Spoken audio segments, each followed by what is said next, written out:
My guest today, Ethan Kent, is the executive director and co founder of Placemaking X, a network to amplify and accelerate placemaking leadership for global impact. For more than 20 years, he had worked on placemaking projects and campaigns with Project for Public Spaces. He works to support public space organizations, projects, and leadership around the world to build a global placemaking movement. In this episode, we talked about the importance of public spaces in terms of economic impact, communities' resilience, and recovery after this year of pandemic, and also his journey of how he made it happen. Assalamu alaikum and hello everyone. I'm Asban Sari, the founder of the organization Peacemakers Pakistani, and I'm bringing you the stories of placemakers, artists, and professionals from around the globe about how they created an impact and made change happen. You are listening to the Making It Happen show. Thank you for joining in. Enjoy the episode.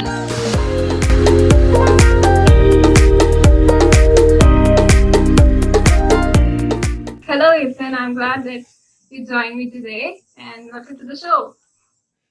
Thank you, Asba, so much for having me here. Honored to be with you. Great. Okay, so how are you and how is it going during the pandemic? And of course, these virtual meetings experience. Yeah. So it's I'm feeling very lucky. It's obviously here in New York. There's been a lot of challenges, and but you're also seeing a lot of great resilience from local communities and from our global networks of people learning how to help communities get through this. The This has shown the strength and resilience of people, their connections to place, their love of public spaces is what we've lost through this, but also how we can reconnect and reinvent our public spaces, through these challenges. Yeah, great. Yeah, we're learning and we are learning together, and it's a great experience for sure. Yeah. Okay, so let's start with the questions and hear your story, shall we? Please, yeah.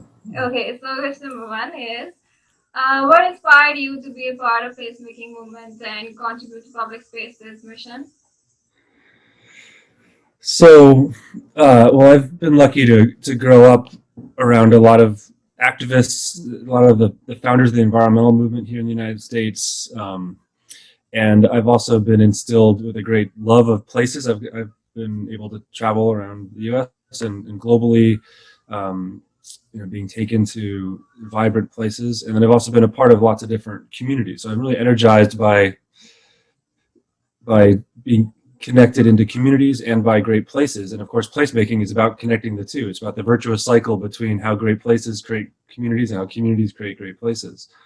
And of course, I have to mention that throughout my life, I've also been my father. They founded Project for Public Spaces after he started the first Earth Day in New York, the first at the beginning of the environmental movement in 1970. In 1975, he started Project for Public Spaces. I was born the next year, and I sort of grown up learning with him and getting to go to meetings with him and travel with him. And I always wanted to learn what he did, but also always wanted to figure out how we could build on this conversation, bring in new partners, bring in how a focus on place, a focus on public spaces can be a transformative focus for many disciplines and movements. Definitely. So, by the way, what's your background in education? My background in undergrad and grad is in sociology, economics, environmental studies. All right, yes, that contributes well.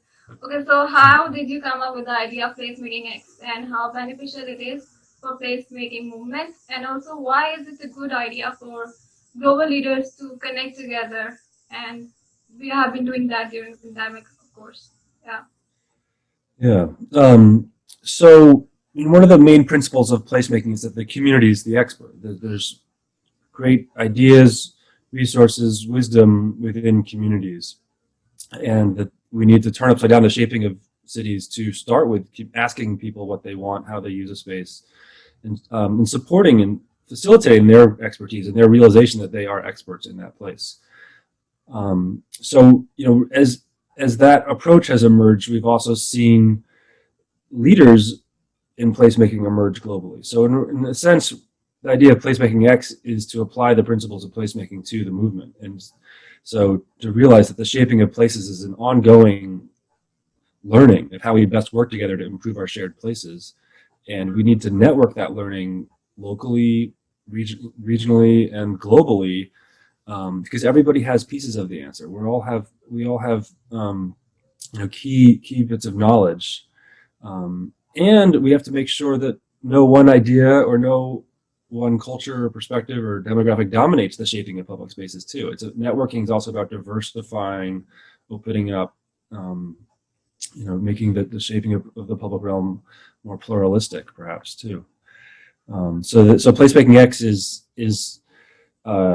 it emerged in the last couple years, really, as we saw the placemaking movement start to self-organize. At Project for Public Spaces, we've been talking about the idea of how place and placemaking could start a movement for the last 15, 20 years or so. We started in about 2013. We launched something called the Placemaking Leadership Council, where leaders from all over the world said they want to help build a movement. And we had a couple thousand people join that.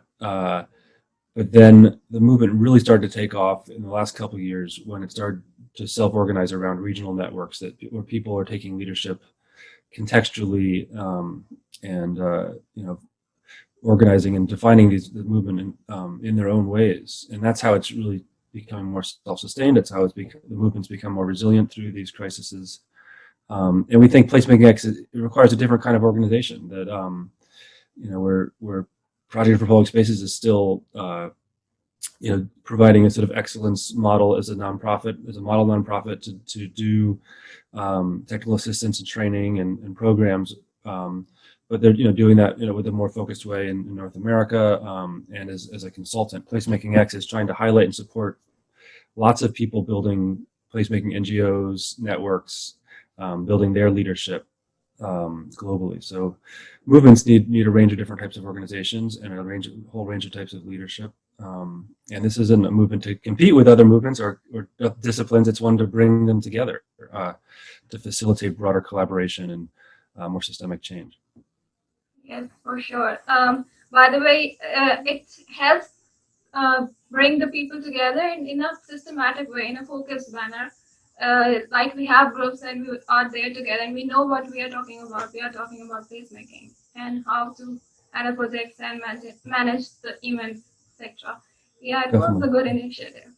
Okay, yeah. So moving on, I have been researching about you and what you have been saying. So you said in an interview that communities that support small businesses are less vulnerable to environmental, economic, and social changes. Elaborate that as it sums up how to have sustainable communities. You can share an example or experience, of course. So people are talking about resilience these days and having more diversified economies, smaller scale economies, localized economies, enable more resilience. It also enables more innovation. We need to sort of take back the word innovation from, sort of big tech or big companies, and realize that it's on main streets, in small communities, and even in informal communities, that lots of innovation can occur. So small businesses, are really a foundation of placemaking. They're the first placemakers in many communities. The edges of a street, of a square, of a park, how a small business gives back to the life, how it makes it feel safe there, how it creates identity, creates a place for people to gather. Are some of the most important roles for small businesses, and frankly, big chain stores, big box stores, obviously, more corporate models of retail, they take value from the street. They take value from the identity, and they're more about sucking the pedestrians into a space rather than giving back to the public realm. So yeah, small businesses are foundational to strong, healthy economies. They're where a lot of the jobs, people don't realize that the job growth and many of the jobs are more from small businesses than big ones. As people, there's forces right now in the pandemic in both directions, where people are doing more, mail order delivery, and all the corporations, the stock market is, is doing really well, which is actually troubling because the big companies are able to resist to sort of weather the economic storms. But at the same time, I think it's a moment where the main streets and downtowns are able to change and reinvent themselves and be more affordable. We're hearing some of the chains are leaving downtowns, and so in a way, our ground floors are more open to being shaped by businesses that add to the public realm, that are part of places that build local identity, and local economies again. Yes, sure. And I also like to add here, maybe that's my point of view, that small businesses take place in small spaces, and that's why when they come together in one whole space, they add to vibrancy. And the big chain shops, and they take huge areas, so we can't see them in one vision. Let's put Exactly. that way. Yeah, so the vibrancy and even comes from small pieces, and that's why small businesses are good. Definitely, yeah, many reasons, yes. Yeah. Okay, so help me understand how public spaces can play through for the economic benefits of a country, and like give me a whole spectrum of it as much as you can share. Yeah, well, there's so many ways. Obviously, public spaces, are anchors to economies, and there's many ways that people are just starting to research and discover as well. I mean, there's they're obviously part of gathering people in downtowns and getting them to come downtown and want to have a job there, want to shop there, want to be part of that economy. There's a lot of research now on in how innovation, how economies are shaped because of people bumping into each other in places, people being part of having businesses in different and education and gathering places all in the same place, that people are more likely to collaborate, start new businesses, come up with new ideas, support each other. And then increasingly there's sort of investment and research on the idea of place attachment, the lovability of places, and how when people are more attached to a place, they're more likely to invest in the long term. They're more likely to want to invest in ways that add back to the place. Actually, this research is showing that when greater attachment is an outcome of sociability, of nicest looking public spaces, and public spaces that are welcoming and open to all. So this lovability, we actually think this lovability or place attachment, we actually think it's cheaper and easier to achieve sometimes than livability. Well, livability is important. We want livability for all. Sometimes the focus on livability correlates with sort of a negative gentrification or sort of a high cost of living. It could be big investments in over designing public realm and infrastructure. Sometimes even too green, leading too much with sort of a Western idea of what public space should be like, can cause costs to go up in a way that's less affordable and makes their economies less accessible, less porous, less open. So the place attachment and lovability is actually achieved in lower income parts of communities and informal settlements, even through the sociability, through the openness, through people wanting to be part of their community, their public realm, and being attached to it, wanting to stay there and keeping the virtuous cycles of investment in that place going. So lovability helps us achieve livability more affordably, more quickly, and is in a more accessible way that preserves local identity, preserves culture and local economies as well. Okay, yes. And how do you connect tourism to this? And what role public spaces play in the tourism industry? What do you think? Yeah, that's a really big topic right now. One of my favorite topics. because right now the tourism industry has has disappeared in many parts of the world, or certainly more global tourism, and the dominant model of tourism has been a very extractive one, where we sort of go to a place with our often global lens and sort of just take pictures and extract experiences, and to check off that we saw this monument or that that square.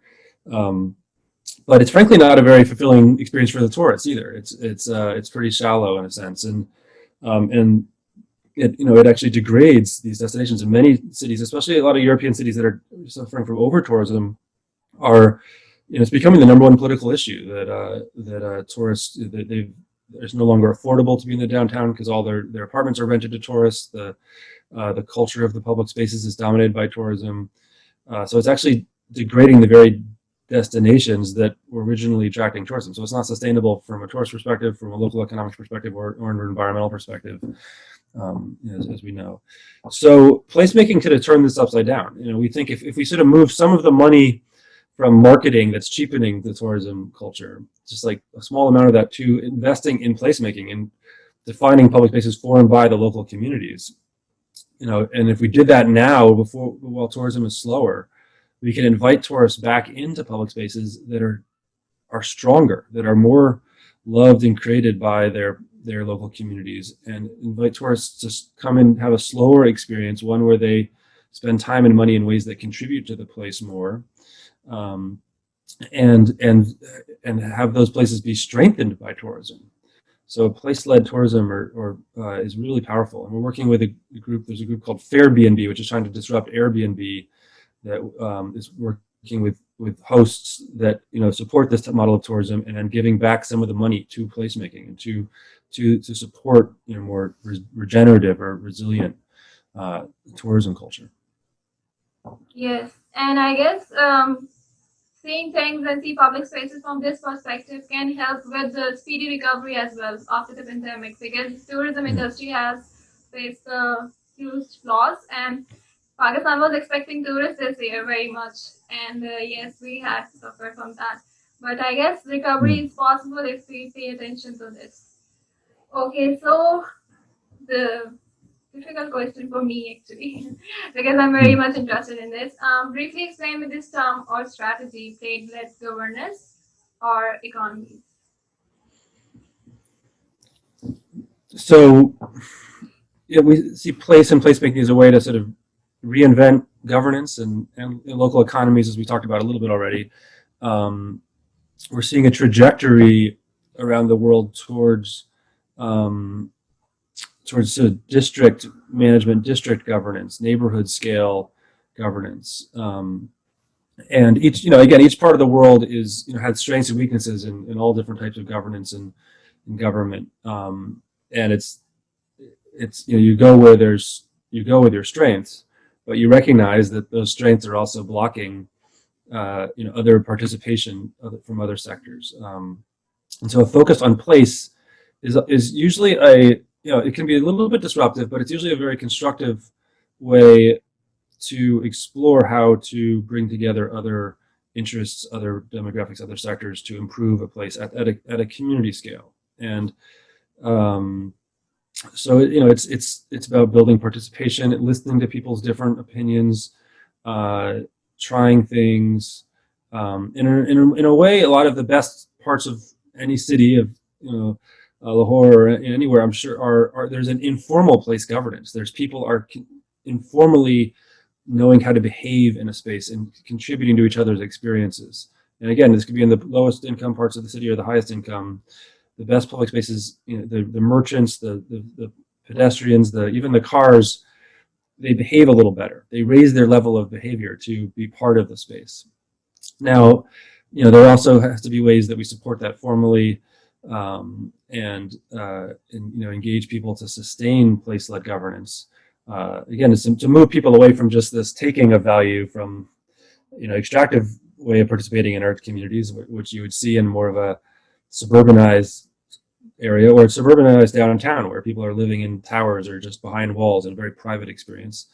A part of a community that's place-led is where every business, every building, every interaction is about being part of, contributing to that shared experience in markets, in souks. That's where you see the stronger place-led sort of culture of community. But there are lots of mechanisms in the U.S. We help start up a lot of business improvement districts, because the government wasn't doing enough of a good job sort of maintaining the public realm and safety. But sometimes if businesses become too in control, that can take it too far. There are Main Street organizations. There's community improvement districts that are more holistically getting little bits of revenue from businesses, from residents to improve the shared public spaces and support their private value of their homes and businesses, but hopefully improve the public value even more of the shared spaces.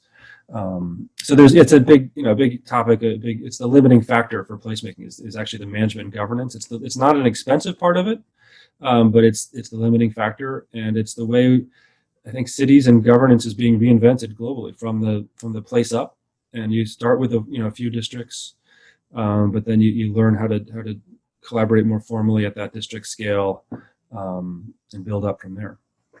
Yes, I read somewhere that when you focus on the place, you see things differently. Yeah. Yes. Yeah. When you focus on place, you do everything differently. Yeah. Yes. And it makes the conversation more accessible to everybody. Again, it respects their perspectives and expertise. It's about doing small things, making mistakes, trying to use public space differently. The pandemic is unleashing the ability for people for businesses to use their parking spaces and street space differently right now, and it's unleashing a time where we can try things and do it cheaply and formally, make some mistakes and learn from it. So it's a ripe time to sort of reinvent that participation, that place-led governance in our communities at that scale. Yes, indeed. Okay, so my favorite question. When you say working with naysayers is exciting, what projects come to your mind, and what challenges did you face, and how did you overcome it? Working with placemaking with placemaking projects with working with naysayers. Oh, naysayer. Oh, yeah, I love that question. Yes, thank you. So it's people are many disciplines. When we're trained to be an architect or a planner, we're trained to come up with the solution. We're trained to analyze data, come up with a solution, and then push that solution. We're trained to be experts. That's actually a little bit antithetical to what good placemaking requires. Good placemaking is actually about facilitating, informing, inspiring, organizing people to come up with the solutions themselves and do them. And now, when you're an expert, you're very afraid of that confrontation. It's a very confrontational approach to creating change, to planning, to shaping cities. And so a lot of the experts are not, community consultation seen as a problem. The community is seen as a problem to organize, or to or advocates are seen as a challenge. But in a good placemaking process, the people with the most passion, even the people with the worst idea, even the really obnoxious person that is a problem in another context, can be really useful and energizing actually to a larger process. It can make other people stronger, more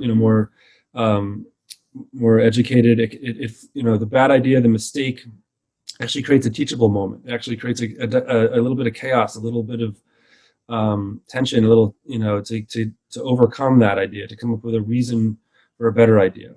So you need a little negativity. All the best public spaces, public spaces I know, especially like the ones in New York that are famous, like the High Line or Central Park, or they all started with actually communities being against something, being against it being torn down, or being against a new building, or being they're energized by a little bit of negativity sometimes.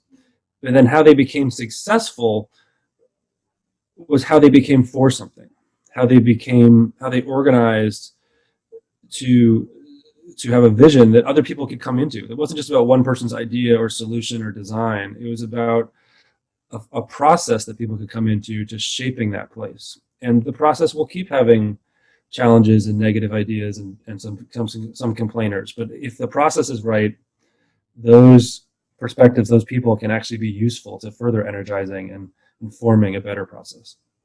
Yes, that's the greatest point for the leadership, for the leaders, yes. Of course. Yes. Yes, Yeah. do not give up.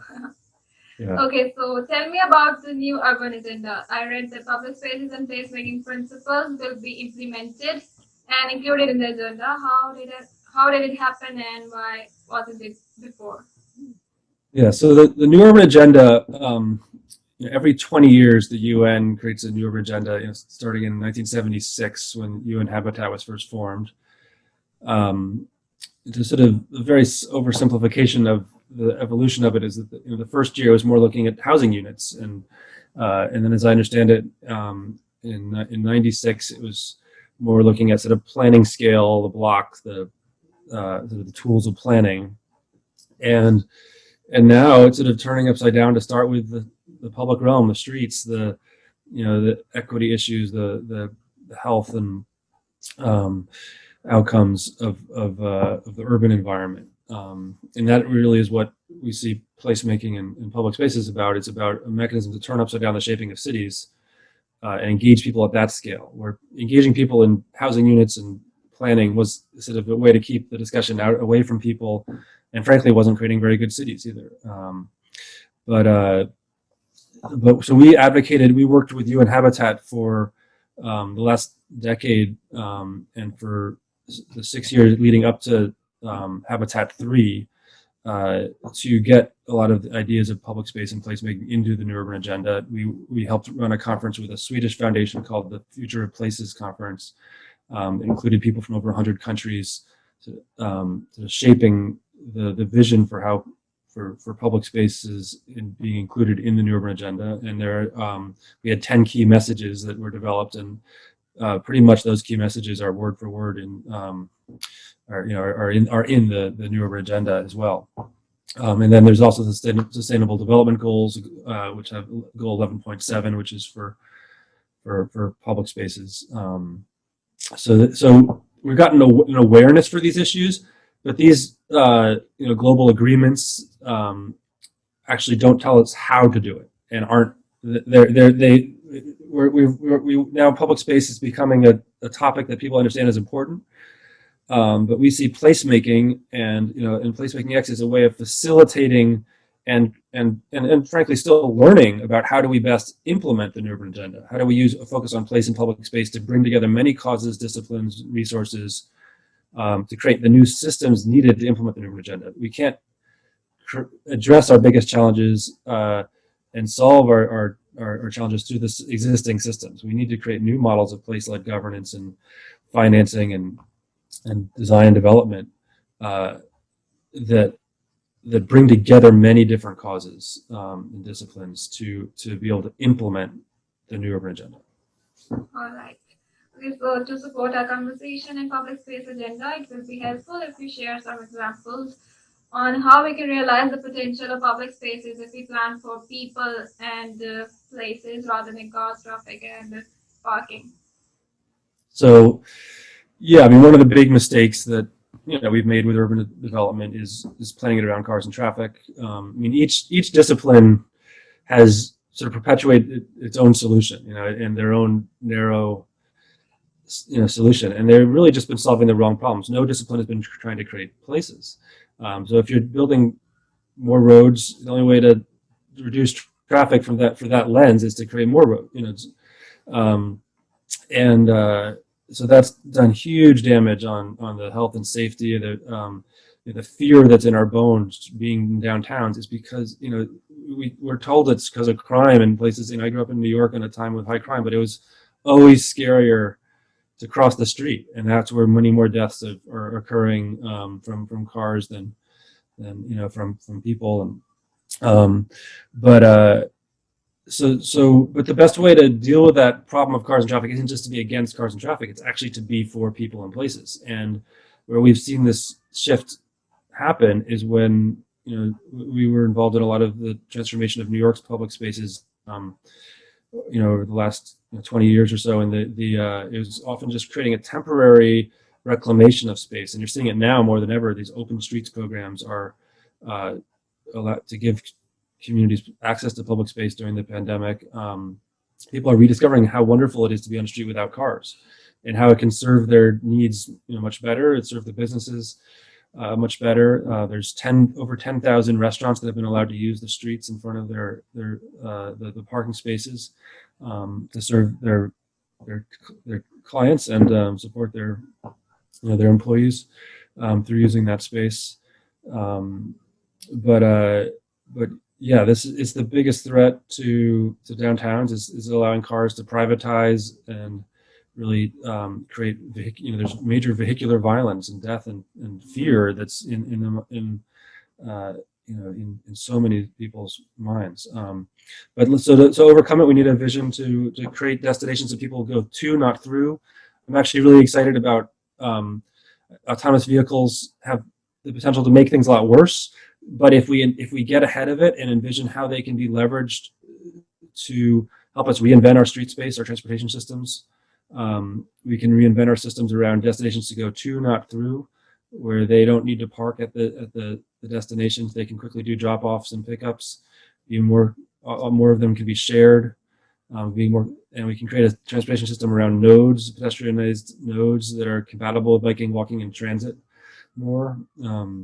So it's a time to reinvent our whole transportation system, and frankly, we need to make it more difficult to drive, but by leading with places that people love, that people want to be part of, that people will make a bigger effort to get to, and don't want to be in a car in. Yeah, I guess I just feel that there's a stigma around slowing down. People just want to be in rush, like they just fear slowing down process. Like if they slow down, they can do things differently. They can walk, right, basically. Right. It's a culture. We've sold, the automobile industry has a huge advertising culture, and Western culture has been all about, the fast life. We have to show, I don't really like the idea, but, the advertising industry, whoever holds the vision of happiness, I've heard, holds the power. And we have to show that being slower, being around people in a human environment, as nature space, is an engaging space where people are, to show that makes people happier, and that becomes the powerful vision. That becomes what people aspire to. And it's amazing how similar it is around the world too. It's these are the places, the markets, the squares, the parks, the streets. If we can make that what people aspire to be part of, we can. They're cheaper to create. They're easier to create, and they're what generate both private wealth and much more shared wealth, much more open, much more democratic, access to wealth and healthy, livable lifestyles. Yes. Okay. So here we go with the wrap-up questions. And okay, so Ethan, what drives you? What keeps you focused on public spaces? So I love people. I love humanity. I want humanity to survive and thrive on this planet. I think that in public spaces is that's the height of civilization. That's where people are at their best, and the process of continually creating those shared places is the process of building our civilization. And it's where people are most energized, where they become most themselves, where they become most open. Where we connect deepest with people we've met before or never met. So this is about saving humanity though too, because we're sort of unleashed. We're on this really rapid path of change right now, and our capacity to shape our agency and capacity to shape our world is at a low point. We're sort of lost control of it a little bit, and the challenge, isn't to be against it. It's to engage more people in consciously participating and shaping the world beyond their homes, at every scale. And every person can be part of the placemaking. Is about just making this conversation much more accessible and energizing to anybody, to children, to people that have in a neighborhood scale, even what they can do in front of their home, how they can live in the fronts of their home, but how we right now, all the solutions, even the best solutions, the solutions that can be really key to the future, are only being developed and applied within a sort of narrow discipline or a narrow lens. They're not being connected to a larger context of how they can support places, or how they can be part of a broader agenda for change. They've effectively, as we talked about before, they've come out of the systems that caused many of the problems, the very segmented, discipline-led systems that perpetuate a lot of the problems we're facing today. All right. Okay, so share any experience or memory that made you feel that you made the right decision to be a placemaker and to work for public spaces. Any proud moments you can say? Yeah. Yeah. Well, yeah, the things that energize me the most and that make me realize I'm on the right path is simply the people we get to connect to. Some just wise, wonderful people, and we're finding that placemaking passionate people want to be around each other globally. So we're having these conferences online and in person, hopefully more in person again soon, and those are the most energizing experiences, and what bring us together and build our capacity to work together even more. Yes. Okay. So share your hardest moment of work life that you felt it's a struggling moment for placemaking or public spaces. Was there any? Yeah. Well, I mean, every day the learning curve is very high, and there's the nature of change is that it's always we're always challenged as much as we can be. I think we're meant to but as I said, those negative moments, those are needed we look at them especially if we look at them that way. The negative person and negative experience can fuel the change that's possible. The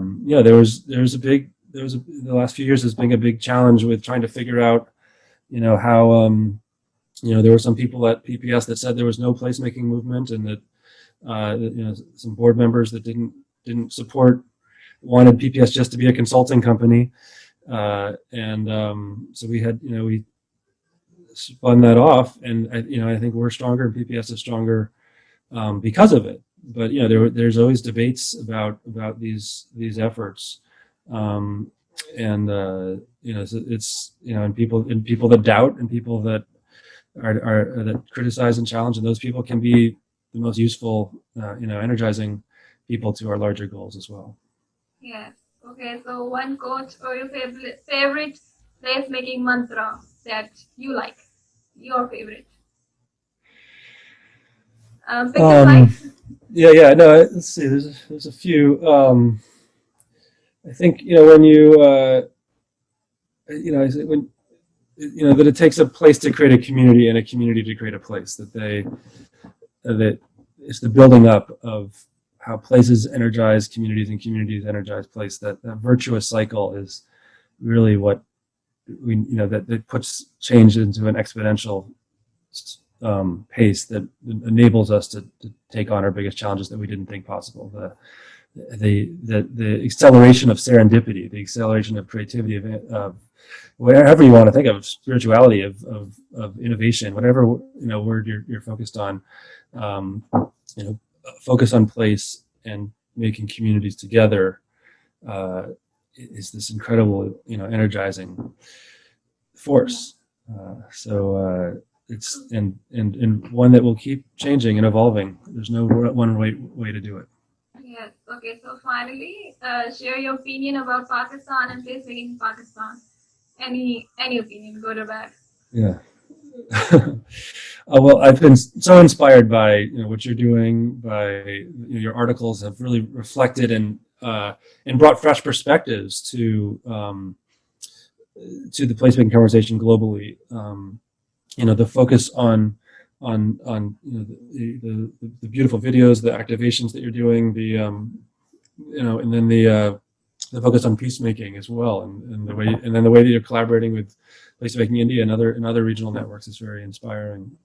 The focus on peacemaking is a particularly exciting one that I look forward to learning more about, and we've experienced parts of that in other parts of the world too, where they're showing that the focus on place can be a means to bring together, uh, previously conflicting groups to realize that they have shared goals and shared needs in their public spaces. And by focusing on place rather than on their difference, they can see that each other as problem solvers. They can see how their use of public space can be additive um, and compatible.